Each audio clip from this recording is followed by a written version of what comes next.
Do I need this in America or can I trash this? Hello everyone, I'm Caroline King and thank you for tuning into my channel.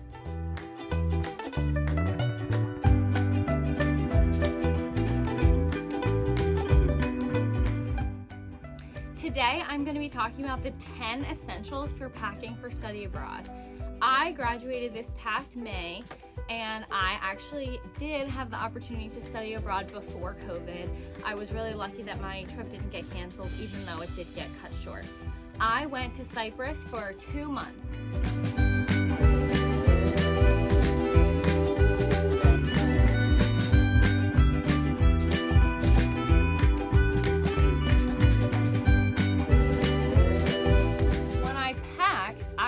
To be gone for 9 months, as I was planning to spend the spring semester in Cyprus and the summer interning in Australia.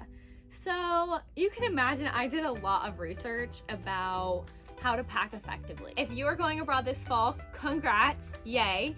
I really am hoping that COVID does not mess up your travel plans, but hopefully this video can help you in your packing process. So the first thing on my list is, without a doubt, a wall adapter. So this is something that my best friend actually got for me, and I'm gonna put a little video in here. With the USB, you'll plug it right into the top. Gotta pick the right side, it's always the wrong side, right? And then you stick it in, and it just works like a normal charge converter. So then you don't have to get a little box that's of that country. So I'll show you how you change this. What you do is you press this button on the back, and it will push in whichever one you have. So let's say that I'm in the EU, right? Then what I'm gonna do is, all I'm gonna do is push that out. And now I can plug it in an EU charger. And what's great is that I can use this with any of these plugins. So if I get something that is from the UK and I wanna plug it in here, but I wanna plug it in the EU this one, I can't even think what it's called, with the EU plugin. Well, that is awesome, because then when you're traveling throughout Europe, you can switch it if you have to. So this is definitely a must-have. The second thing that you need when you go abroad is a good purse or wallet or fanny pack that is gonna fit everything you need in it, from your phone to your passport and whatever card you need to carry on you. But what's really important about this is that it has some kind of safety feature. A lot of people choose a fanny pack for this reason. I have a purse that I'm again gonna show you, and I actually got this while I was abroad because it became a nuisance to try and carry my passport and all the documents that I needed from place to place. So with this type of wallet, my passport fit in there, my essential cards did, and I could even fold up a piece of paper and put it in a little pocket. But what I loved about it is the crossbody, that I was able to keep the wallet in front of me out of reach if somebody was, gonna try and steal my stuff. Number 3 is good quality walking shoes. You are going to be doing a lot more walking abroad than you're probably used to. Of course, there's public transportation, but to get from place to place, it's going to be really expensive if you're calling up taxis every time you need to go somewhere. So having good walking shoes that are going to match your outfits and you're going to be comfortable wearing. Some people don't like to wear sneakers all the time, but make sure that if you bring boots or sandals, that they're high quality. So for me, my good walking shoes I brought were one good pair of sneakers, my Tevas, because I was going to be in a summer atmosphere, and one good pair of boots. Next up, and this one might surprise you, but bring deodorant and whatever kind of hair supplies that you might want. While this isn't true in every abroad nation, some are actually harder to come by the brand that you might be loyal to. So if you have a specific deodorant that you want to use, I would recommend packing it. Number 5, do your research about if your credit cards are gonna work in that country. For me, I had 2 credit cards luckily, a Visa and a Discover, but unfortunately I could not use my Discover card almost anywhere. Nobody accepted it. So I absolutely would make sure that you have a credit card that you're going to be able to use if you're spending credit, especially because if you're doing travel trips on the weekend and you need to switch currencies, it can be a lot more expensive to do that than to just use your card. Next up, and Number 5, and this was really hard for me, but you have to bring basic clothing. You have to bring things that you're going to be willing to rewear and wear in different outfit combinations, because you just aren't going to have as much room in your suitcase to bring all the clothes that you would likely want to wear. I would recommend bringing comfortable black pants that you can dress up or down with different color tops, as well as all your favorite jeans. So these were my favorite light colored, and these were my favorite dark colored. And these were probably my most featured jeans, as they're in many photos.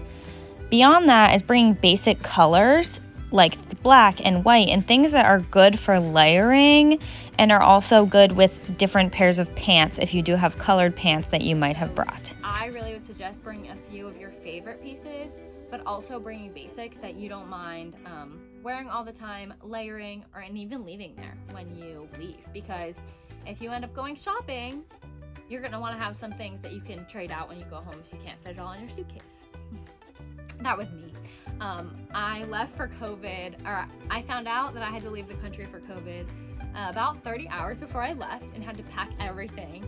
Had done a lot of shopping and literally had to go through and say, okay, do I need this in America or can I trash this? But I was really glad because I had brought and packed things with me that I was willing to part with at the end of my time. Next up is actually not a physical item, but it's something you should download on your phone, and it is an app called Maps.me. So this was literally the most helpful tip that somebody gave me before I went abroad. And basically what you can do with this is you download a map of any city or country or state or wherever you're going. You download that map and you can mark locations on it, and that will be available to you offline. So if you don't have an international data plan and don't plan to pay for one, or have limited data, you're not going to be able to go into Maps and have the freedom of, putting the destination you want to go to in the walking directions.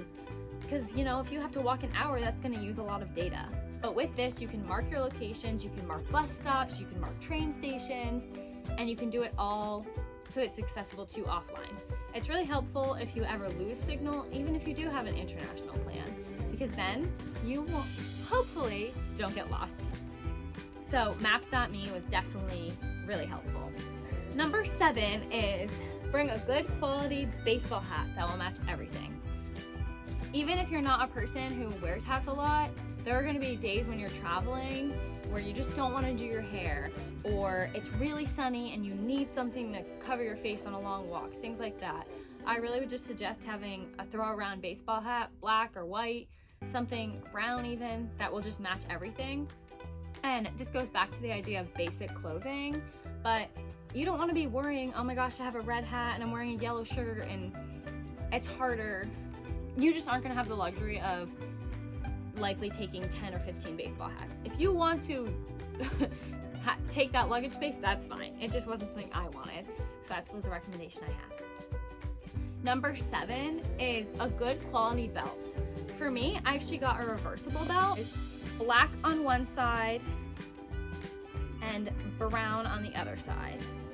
This is a belt that I got in college, and I really wanted to take it on the trip with me because rather than hauling around multiple belts, I had black and I had brown. For me, that was enough. For me, having a good belt was really important, and realizing that it wasn't worth it to try and shove a ton of belts, but look, here's one, but it's like 2. So I shout out a reversible belt. So these were my 10 tips of things that I think were absolutely the most essential when packing. I would be happy to share more about my packing experience, about my abroad experience, anything you're interested in.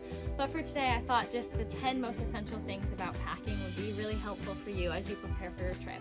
So if you are going abroad and you're watching this, please comment down below where you are going, and I would love to hear about it. If you are not already subscribed, I would really appreciate if you like and subscribe this video. It helps me out a lot. Have a great day and enjoy your abroad trip.